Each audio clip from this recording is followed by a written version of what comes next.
কি রে বেটা, এত বছর প্রেম করলি মেয়েটা বিয়ে হয়েছে, হ্যাঁ তাহলে কি চুপ করে থাকবি? হ্যাঁ ধরে বেটা চুপ করতো, কোনো কথা বলিস না। দূর বেটা, তুই এখানে বসে না থেকে বাসায় গিয়ে চুরি পরে বসে থাক।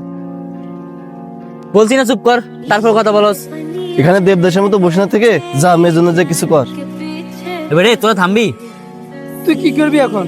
এখানে বসে না থেকে কাপুরুষের মতো বাসায় গিয়ে শাড়ি পরে বসে থাক। এখন কিন্তু বেশি হয়ে যাচ্ছে, দাঁড়া।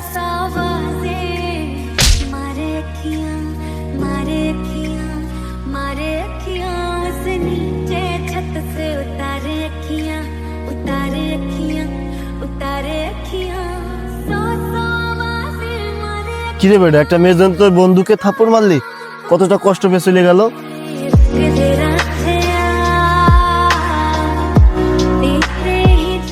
এ বিপুল দাঁড়া, শোন বিপুল।